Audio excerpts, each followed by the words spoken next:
Semangat pagi. Saat ini kita kembali bertemu di acara podcast Bakso Skafama. TikTok TikTok. Nah, hari ini sangat spesial banget ya karena Bakso Skafama kedatangan tamu yang sangat spesial, yaitu guru farmasi senior dari SMK Farmasi Marani.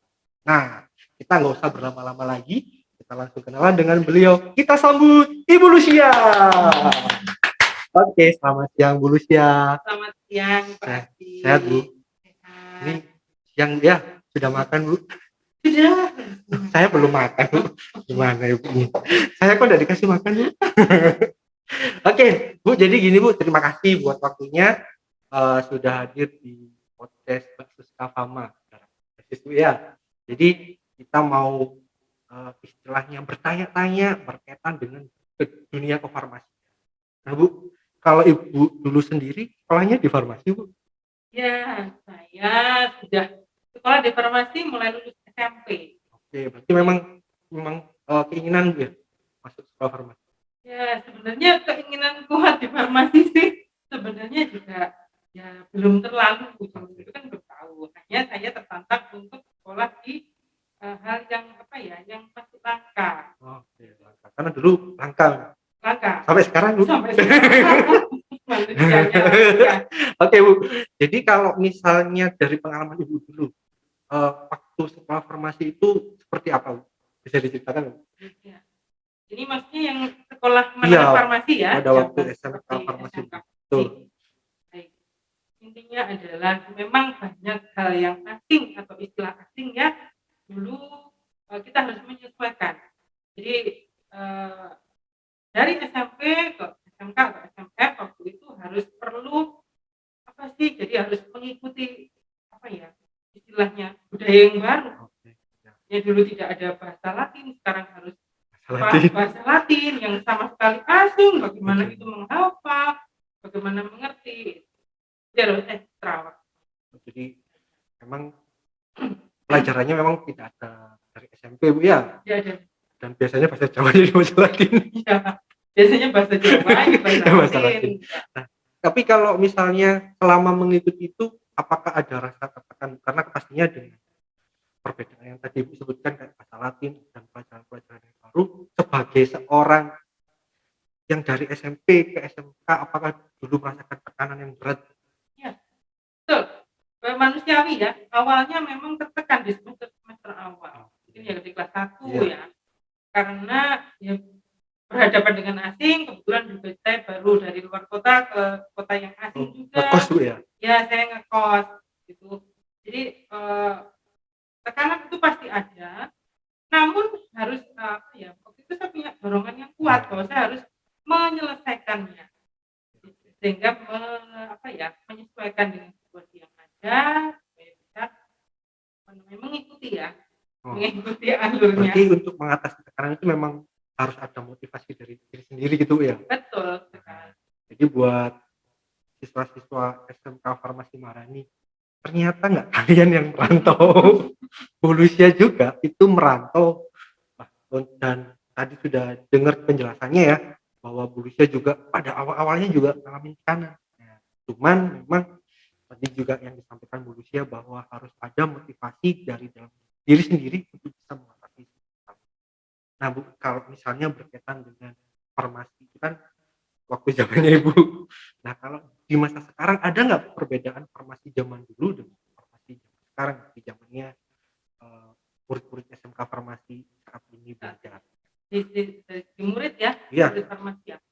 Ya tentu berbeda sekali ya pada zaman saya itu angkatan kira berapa ya? Saya lulus 96 gitu. Enggak mau disebutkan.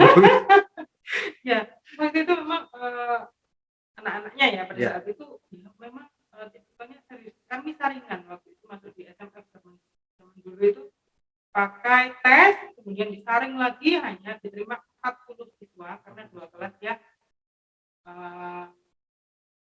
Setelah itu perbedaannya? Ya mereka lebih serius otomatis saringan karena diambil dari ranking tertinggi sampai dengan 40 itu. Nah, bukan mengecilkan yang masa sekarang karena sekarang juga lebih anaknya lebih pintar sebenarnya ya namanya Teknologi. teknologi pasti. Kalau zaman dulu hafalan kan kertas panjang Betul. dihafalkan. Kalau sekarang mestinya tidak tahu sesuatu atau asing terhadap sesuatu bisa Cari browsing. sendiri. Iya, kalau zaman saya dulu sudah nggak mengenal, nggak ngerti banyak susah. Tapi itu tambah membuat kamu bekerja keras. Betul. Ya, Mungkin intinya, karena pandemi juga mungkin ya, karena ini oke, pandemi ya. yang mempengaruhi ketika PBM pembelajaran di sekolah manapun sih Bu ya, biasanya mengalami agak kesulitan dibandingkan dengan ketika sebelum ada pandemi. Nah Bu, kalau Ibu sendiri kan jadi begini ya, Bu Lucia ini juga seorang apoteker Bu ya.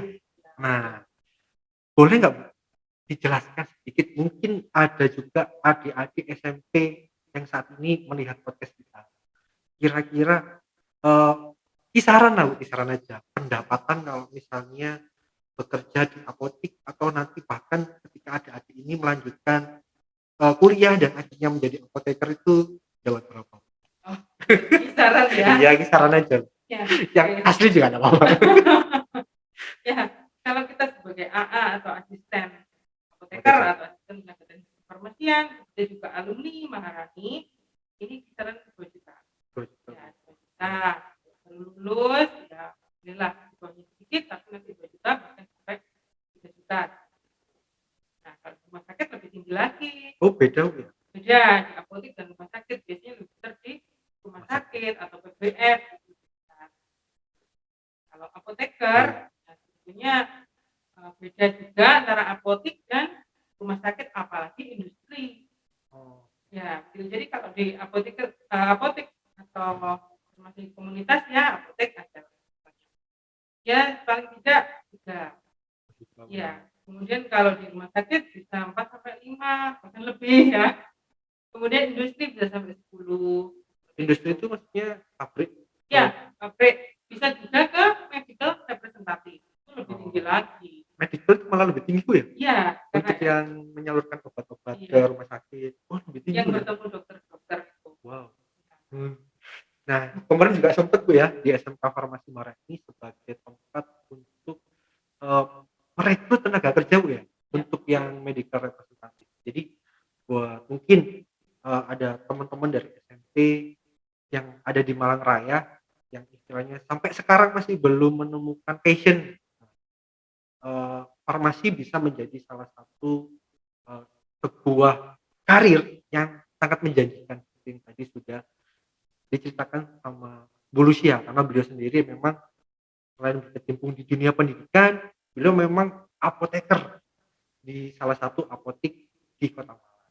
Nah, baik Bu, untuk terakhir nih, kiranya ada nggak Bu pesan-pesan buat anak-anak SMK Farmasi Maharani sendiri atau buat adik-adik SMP yang mungkin mendengarkan kita?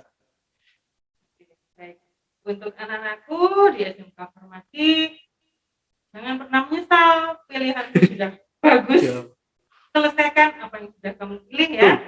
1 kali masuk, ya sudah sampai keluar dan harus kompeten di bidang farmasi gitu ya. Untuk adik-adik SMP ya, coba cari lagi browsing bahwa farmasi itu menjanjikan. Dalam kondisi situasi apapun masih sangat dibutuhkan. Pastinya menjanjikan ya. Nah, itu pesan-pesan dari Bu Lucia, dan meskipun waktu kita ini singkat tapi benar-benar semoga obrolan kita ini sangat bermanfaat buat siswa Skafama sendiri untuk terus memotivasi, pastinya pengen dong kayak Bu Lucia. Gajinya banyak. Dari berbagai tempat. Nggak murah banget. Banyak duitnya. Maksudnya banyak penghasilannya. Kemudian buat adik-adik ya banyak rezeki. Kemudian buat teman-teman SMP ya, seperti tadi sudah Bu Lucia bilang juga bahwa farmasi ini sangat-sangat menjanjikan. Jadi jangan pernah istilahnya buat kalian menyaksikan ya, bukan menyaksikan bahwa farmasi itu susah atau seperti apa. Emang sebenarnya susah Bu kalau untuk di farmasi? Kalau untuk awalnya susah, lama-lama senang. Oke, berarti istilahnya tadi ya, kalau kita adaptasi semuanya pasti bisa. Oke, terima kasih banyak Bu Lucia untuk waktunya mengganggu aktivitasnya nih. Masih mau ke lab lagi ya? Oke, sampai ketemu lagi dengan bintang tamu yang lainnya. tetap di acara podcast Basos Kafama TikTok. Bye bye.